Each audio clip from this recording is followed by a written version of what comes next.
Salam alaikum. Wa alaikum assalam wa rahmatullahi wa barakatuh. How is everyone doing?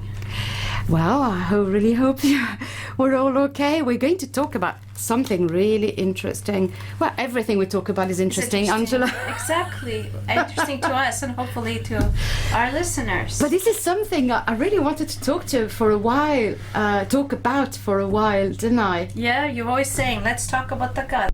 Yeah, the gut. The gut. The microbiome. Yeah, the intestines.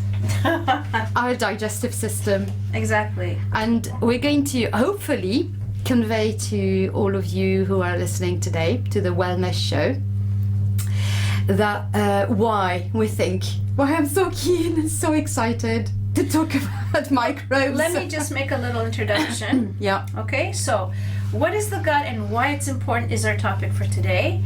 And the basic thing to say about it is that the gut plays a very important role in your health by helping you control digestion and benefiting your immune system. Yes, your immune system and many other aspects of your health. It's if there's an imbalance of unhealthy and healthy microbes in the intestine, it may contribute to your weight gain. It might contribute to high blood sugar, high cholesterol, and many other disorders. Today we're just going to talk about a few of them, and like we always say about every topic we talk about, there's more, we'll do another show, but for now this is what we're going to talk about. Okay, so your body contains trillions, yes, you heard it right, trillions of bacteria. The majority of these bacteria are located in your intestines. Gut bacteria play several important roles in your health, such as communicating with your immune system and producing certain vitamins. Very important. Your gut bacteria can also affect how different foods are digested and produce chemicals that help you feel full. As a result, they can affect your weight. Wow. So let's see. How does bacteria affect how your food is digested? Since your gut bacteria line your intestines, they come into contact with the food you eat. This may affect what nutrients you absorb and how energy is stored in your body. One study examined the gut bacteria in 77 pairs of twins. That's a massive study, Sophia. One of whom had obesity and one of whom did not. The study found that those who had obesity had different gut bacteria than their twins without obesity. In particular, obesity was associated with lower gut bacteria diversity, meaning there were fewer types of bacteria in the gut. This is really interesting. It will come up again and again and again, this idea of basically how poor the gut bacteria is and how visible the damage is in the person. But there's always something that is important to keep in mind when we read studies, and the people who do the studies obviously remind everyone about that as well, is that often it's difficult to find, to make the difference between causation and correlation. So correlation would be you have two events happening right next to each other, but they might not be, one might not be causing the other. They just happen at the same time, but they look like they're connected. They look like one affects the other, but it could be a completely different factor. So that, is it the fact that someone is obese that they have a lower gut microbiome because they've had a poor diet for various reasons? Or did they have a poor diet and became obese because they had originally at birth a poor gut bacteria, or the gut bacteria was affected by other factors, like it could be anything that happened in their lives that made we'll talk about it anyway, what ways your gut bacteria can be affected. So it's just kind of a little caveat here. It's very interesting that you say that there's so much about obesity now that's coming out. It's not just a matter of ourselves, that we've actually been affected by when we were in our mother's womb, what they were eating can affect also, the child, and it's an effect on your genetics, which is called epigenetics, that we didn't realize until in the last few years. They're doing more studies about it, so I guess we'll watch this space and we'll talk more about it. Yes, I mean, this is when you mentioned pregnant women. We love going on often tangents, but it's without putting too much pressure on us poor mothers or future mothers or women in general. But we do have a huge amount of impact on our developing fetus. What we eat, how we feel, what happens in our lives, traumas, all sorts of happiness, whatever happens will affect our body. So although yes, we have this sort of big protection, the womb and the amniotic fluid and the placenta, everything, all these layers of protection, there's so much going on inside that affect us at a deeper level, and that will then eventually affect our. So you can't control everything, and as we know, Allah sends us tests and events, and that we have, we just have to deal with.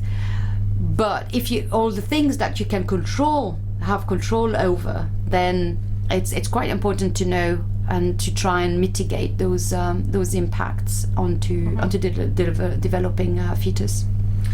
So depending on what kind of bacteria you have in your gut, it affects inflammation, and inflammation occurs when your body activates your immune system to fight infection.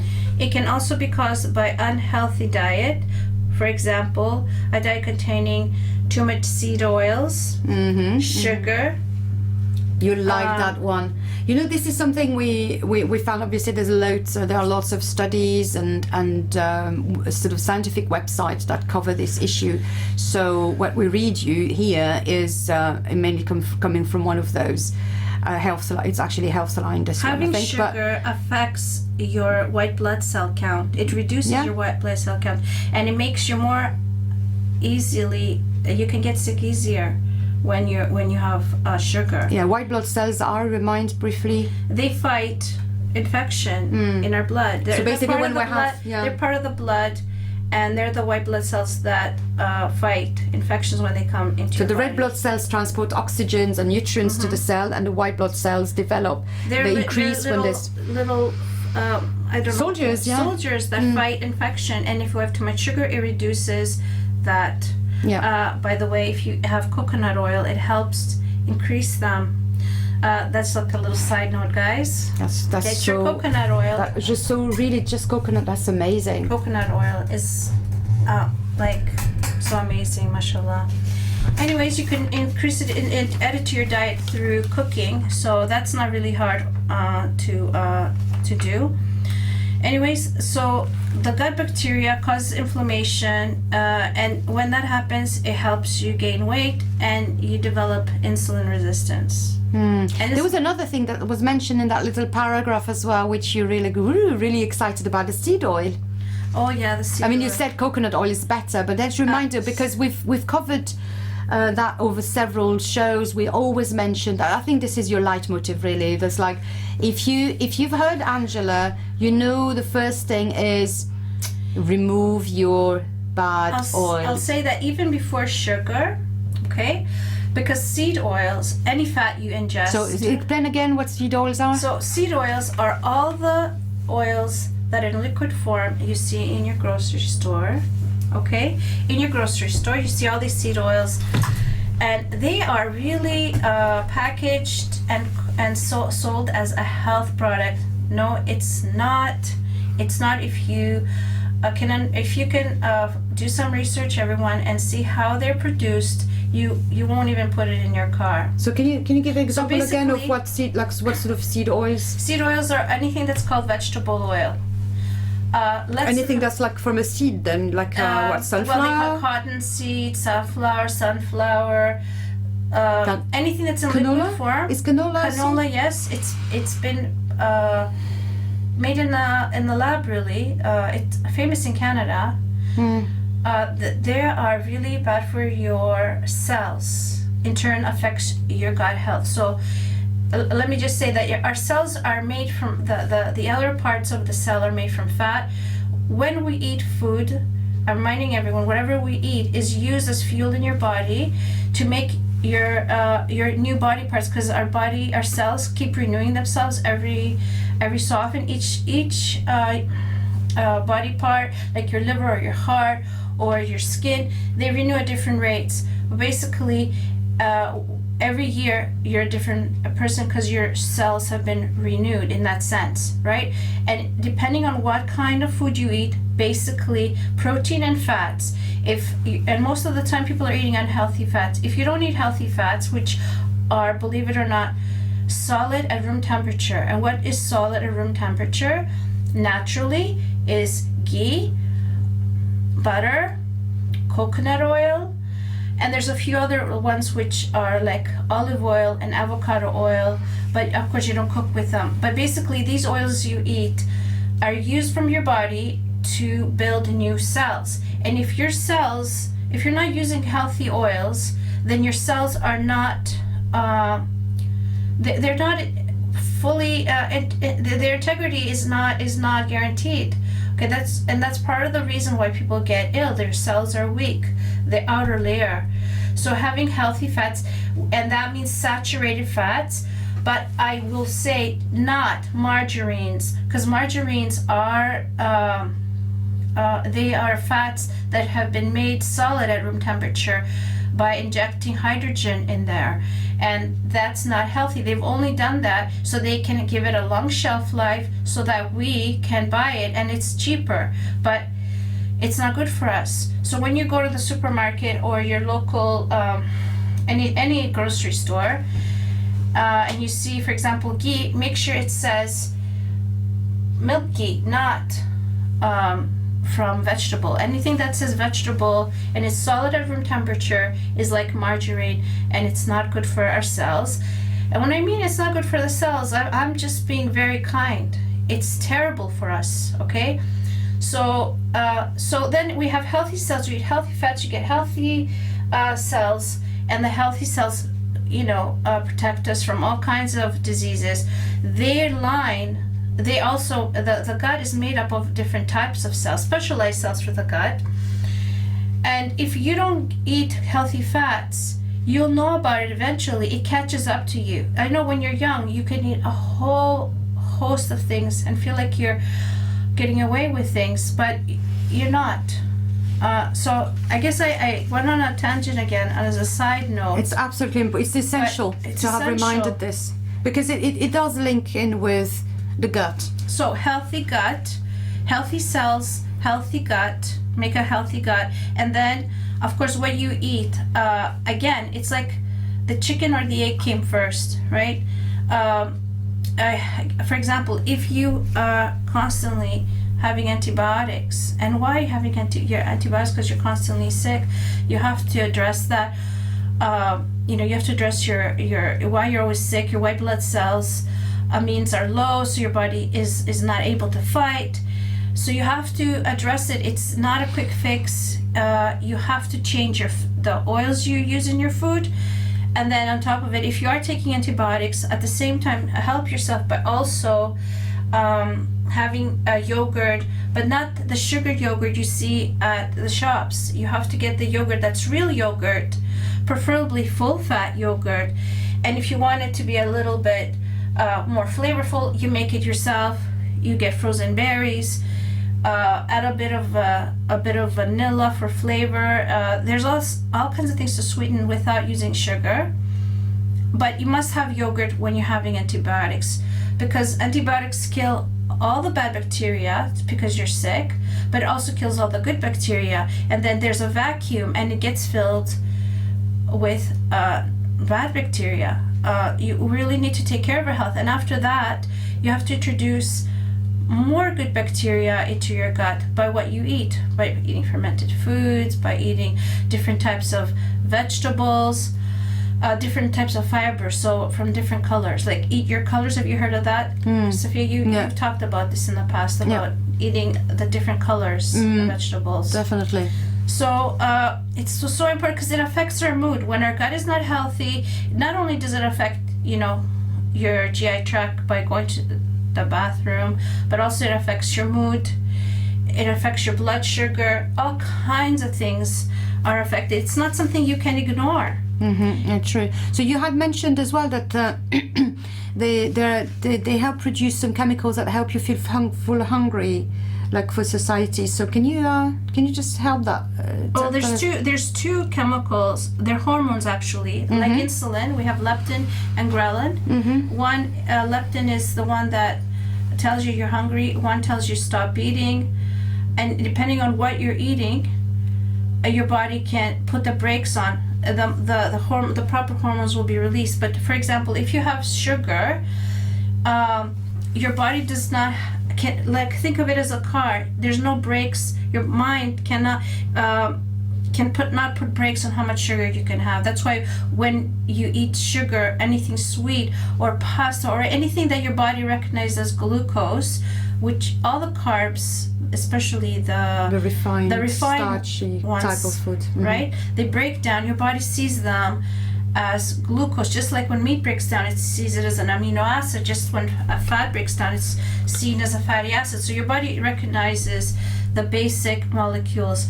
So when it sees glucose, which all the refined carbs are,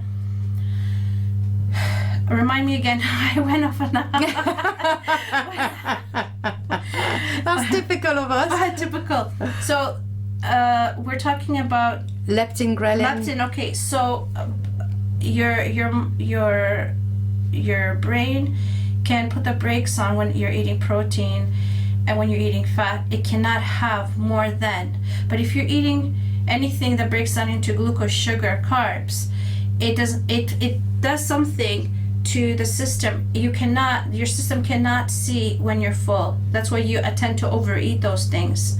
There's proper terms for this, which I'll remember and mention when I remember the proper terms. But basically, your mind cannot see, and it cannot send the signals to your stomach and say you're full now.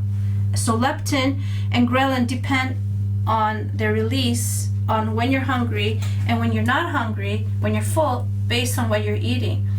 And let me tell you again, sugar is not one of those things. And it's not just the white sugar. It's all the carbs that are refined, that are easily break down. And I'm not telling people to stop having rice now and pasta. It depends on what your overall health is. That's what you decide what to eat and what to put aside. Right? It's really there's a lot to unpack here. Yeah, there is. There was one thing that you mentioned briefly as well, which we found. I mean, we know, you and I, we know that, but it's important to mention, is that we see the gut as a brain in itself, and that it has an impact on mental health. It does. And there was it's an interesting little series on BBC Radio 4 with now a fairly famous doctor, Dr. Mosley. He's the one who brought the fasting ideas, intermittent fasting. Yeah. We mentioned him in our like series on fasting. Mainstream, basically. Exactly. And he's now got a series called Just One Thing, and it's like 10-15 minutes. It's a whole series. You can find it on the radio's website, the BBC Radio, and they take little things like this. They make people try out new ways of doing things. So it could be 10 press-ups every day and see how they benefit them. Then there's the science behind it. So he has one episode is about the gut.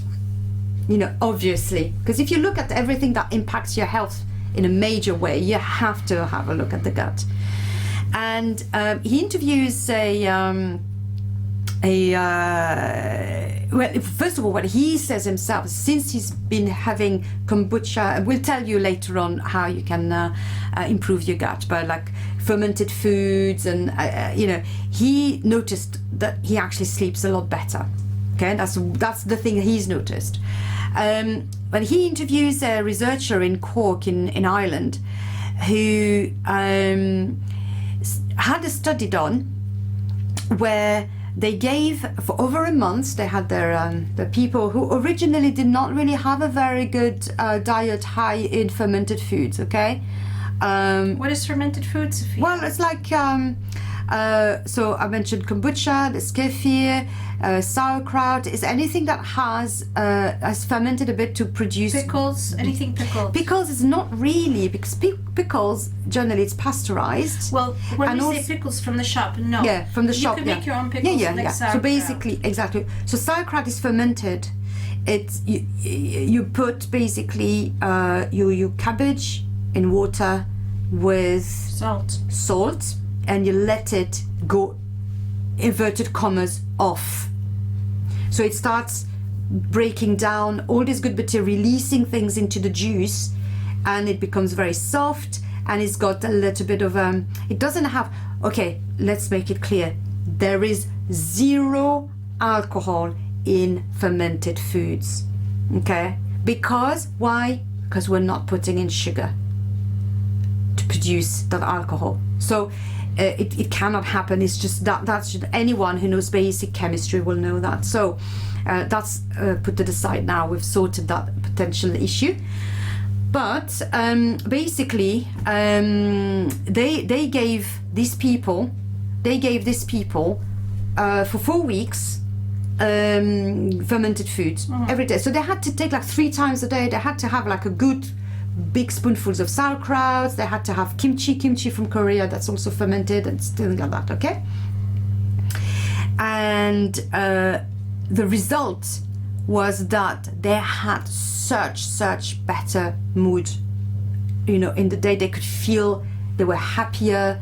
They saw life, you know, this is what we mean by better mood. You see life in more positive ways, you're less bogged down and much less stressed in their daily lives. So they had a direct, they're not yet entirely sure how this process works between the gut and the brain, but they more and more able to show the link between the two.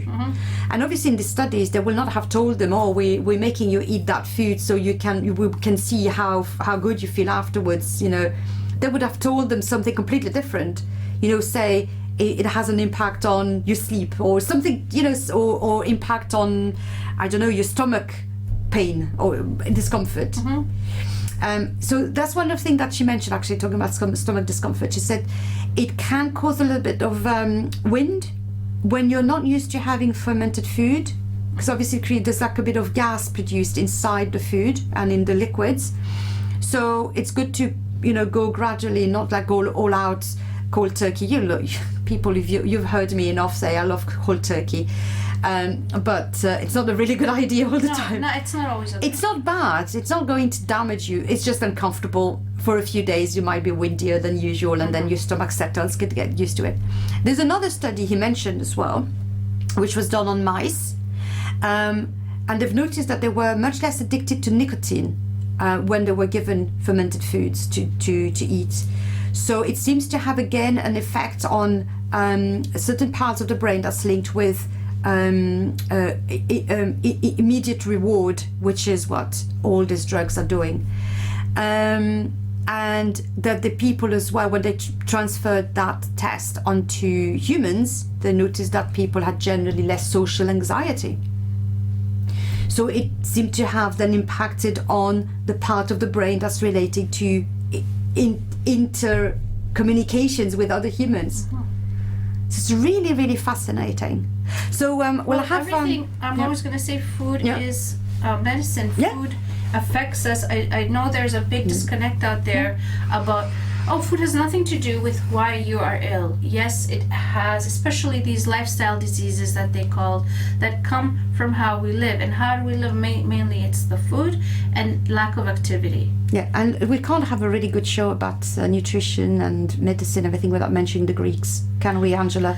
Hippocrates said, let thy food be your medicine, and your medicine be thy food. Yeah, and also said, I think for every medicine, look at the stomach or something. Yes, and the stomach was a big thing that he worked on and talked about. We just cannot ignore this. We are alive. We are standing here due to what we eat. What we eat affects our cells. Our cells then make the different body parts. If they're not well, it's because we haven't given it good, solid food to use to make new parts. It's like you would never take a Ferrari and give it the worst fuel at And the oil, pump. yeah. And the Ferrari is like compared to the human being, a Ferrari is like caveman compared to humans. We are our bodies are more complicated than a Ferrari, yet we would never give a Ferrari low quality fuel. Yet many people, the majority of people, and that's why disease is prevalent, is we give it low quality food. And then we let people who sell their products tell us that this product that they're selling is good for us, and we go and we buy it. Let's just put it out there. Any food that has a commercial, you should actually stay away from it. Yeah, because it means it's been it's been processed. Any somehow. food that has a commercial really is not good for us. And we put common sense on the side. You know that if somebody is selling you something, you have to take what they're saying with a grain of salt. In normal life, you would never buy some product from someone without thinking. They're selling it to you, they're telling you their good qualities, and you know that they might be bigging it up, and you really shouldn't necessarily buy it. Right? You'd think twice, but how come we put our common sense on the side and we believe the commercials, and we're thinking, oh, if they're putting it on TV, it must be okay. Well, no, there's a lot of rules that allow them to fib, to just tell just enough to make you want to buy it. But really, anything that has a commercial, we shouldn't be eating it. Mm. So I just made your Greek side happy. Now I'm going to make your Muslim side happy. Yeah. Prophet Salam is our first teacher, isn't he? Yeah, and so much of his advice is just common sense. And it's interesting that already in those times when, okay, there were some very rich people who probably could afford huge amount of foods, and he would hold banquets and dinners where they would schmooze and to be together and just impress others because they had so much food, etc. So already at those times we can imagine how they would go to excesses in terms of food.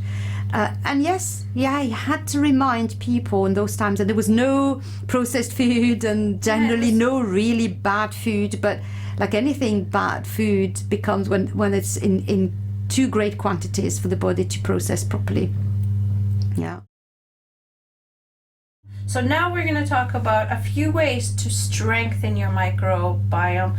Any questions you've had about what we talked about before, please drop us a line at the radio station info@heritageradio.org.uk, or if you want, you can go to our YouTube channel, and when we upload the show, and then ask questions there. Yeah, drop us a comment under the audio or the video on YouTube, Wellness with Angela and Sophia, and we're also on Spotify and Stitcher as podcasts. Although we're not putting all of the shows, we put like sort of the major ones.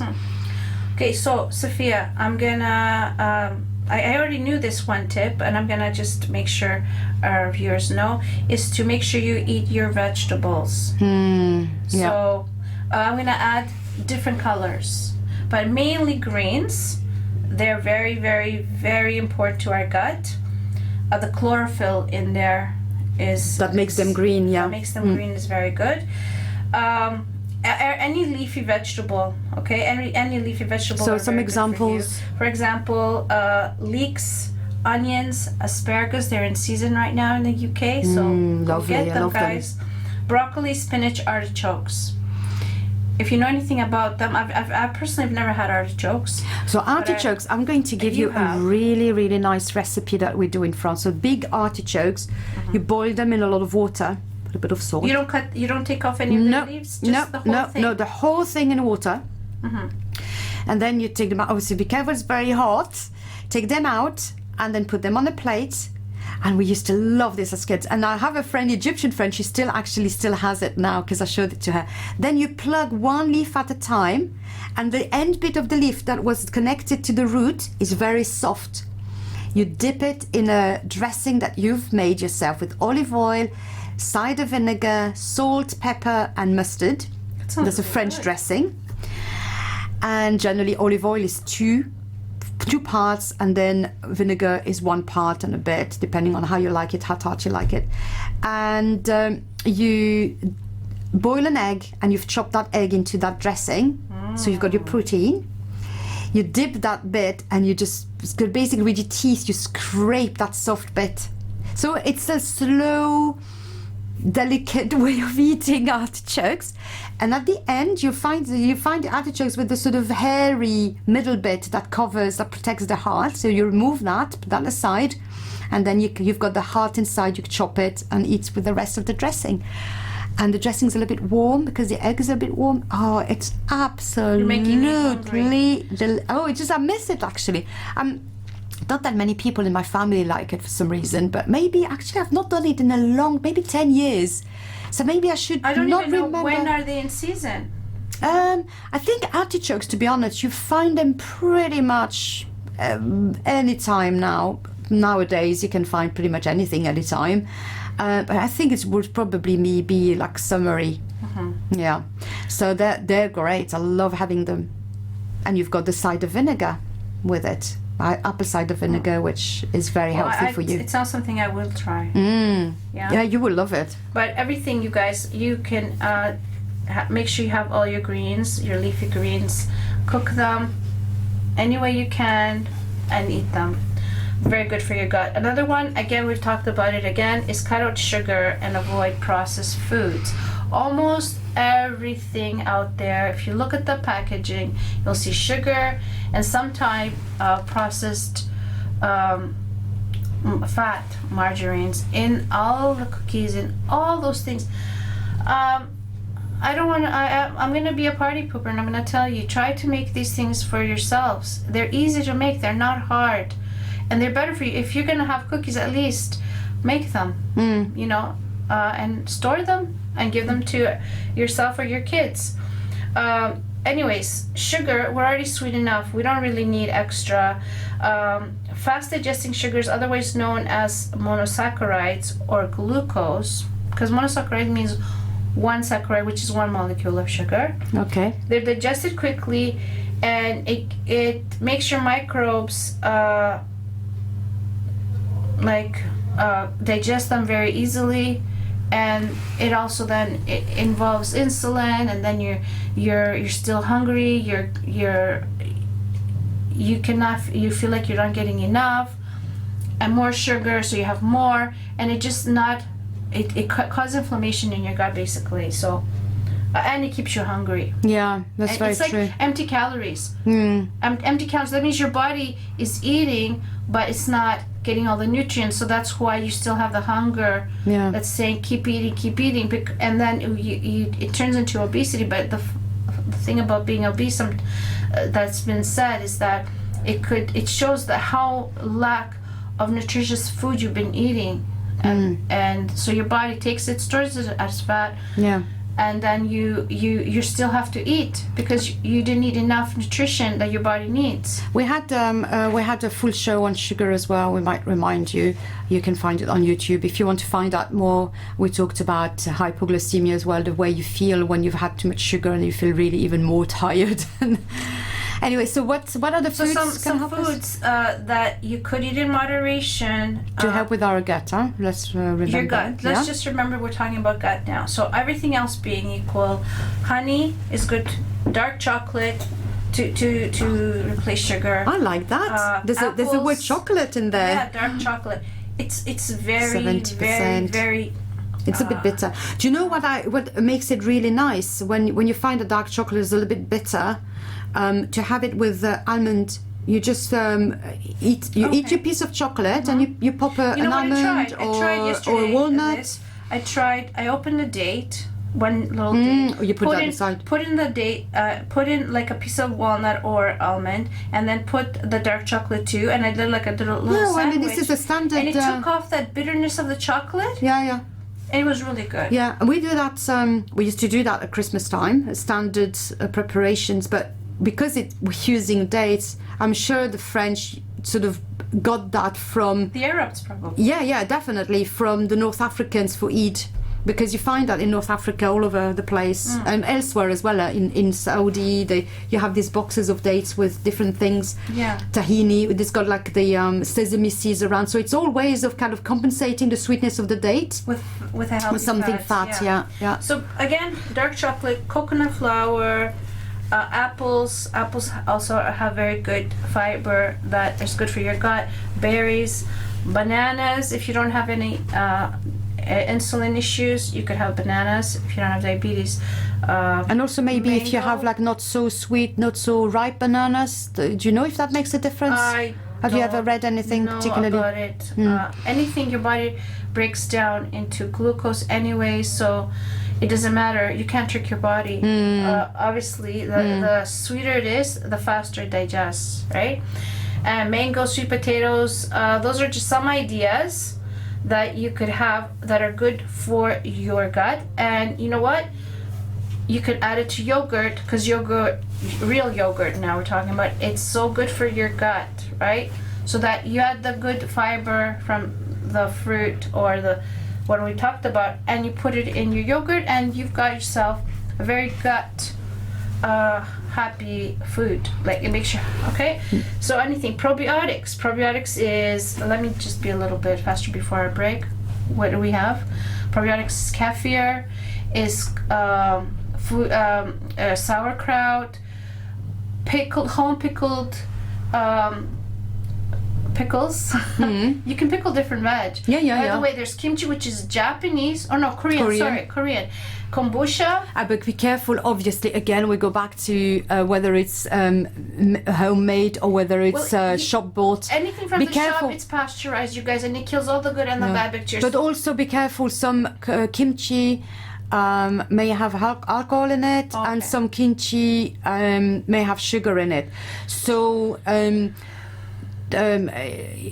my daughter loves kimchi, so we often go around Manchester finding the right ones. You do find some them. Really small you do family find them. sellers. They sell on eBay. I've seen. Yeah, on yellow. So that's a really hello. I'm speaking French.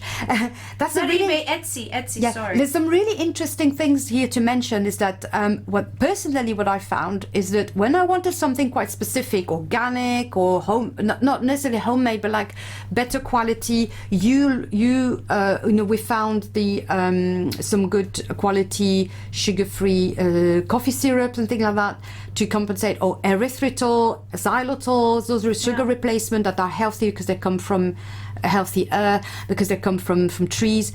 You find them online. You really do on all of this, without mentioning all of the websites that we all know you can do shopping online. You just have to search in your search engine, and you'll have loads and lots of options. Talking about kimchi being Japanese, Korean. There's also in the Asian cuisine, and the name escapes me. They do have. Oh, you mentioned it in the pickled, past, yes. Mangoes. And. But you don't mean chutney. You don't mean the chutney. sweet chutney that goes with.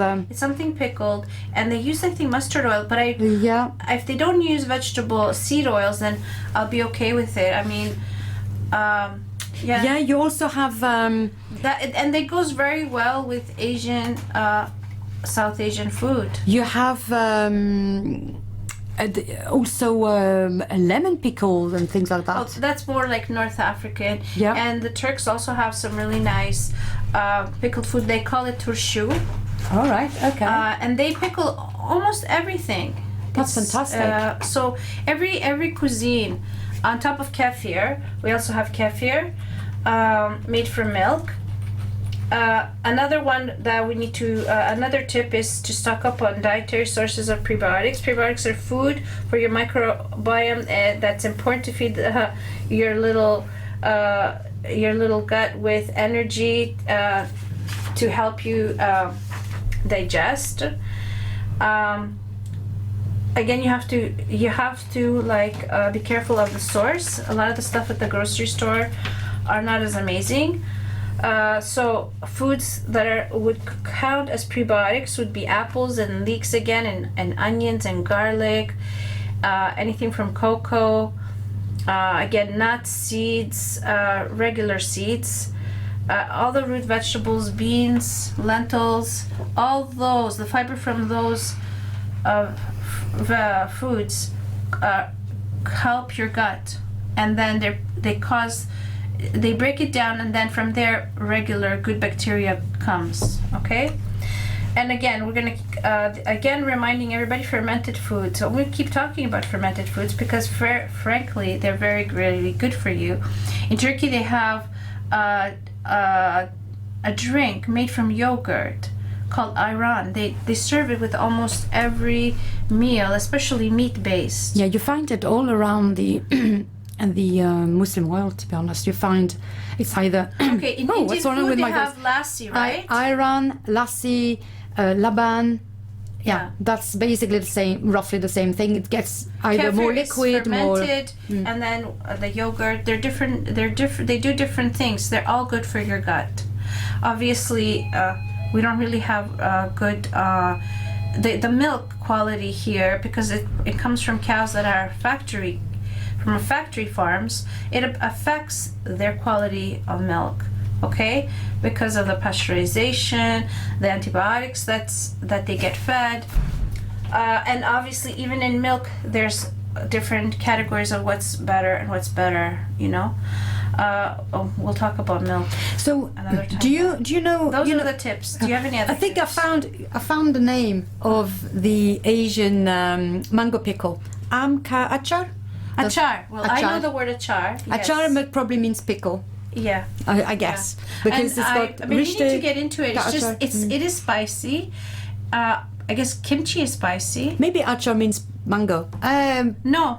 Achar is Achar just is pickle. a pickle, I think. A different kinds Sorry, of my pickles. Urdu and Punjabi and Asian But friends. I was surprised. Green mangoes, they make it into pickles. I should just get a jar, depending on what kind of oil they use. If it's not a seed oil, I will get it. Yeah, that's the problem because it's so much cheaper, isn't it? So, so there you go. And yeah, so I think that's all we're gonna say about this topic right now.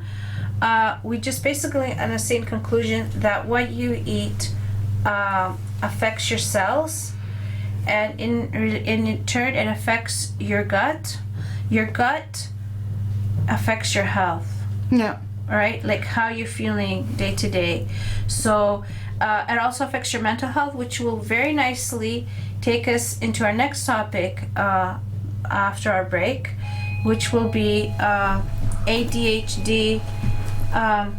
ADHD. We're going to be talking about how ADHD affects, and we're going to talk about our different stories. We're going to have a. So I just wanted to finish before we go. Yes, but before we go, this we've got a few minutes. I just wanted to mention something. Okay, we can have a lot of fermented food, but there's also it's possible to have probiotics and prebiotics in capsule in tablet format. Yeah, if you really want to kind of boost. Yeah, and then cut all the extra cooking. Especially you have arthritis. You have arthritis, or you have something like you have an inflammation, and you want to boost and do something about it quite quickly.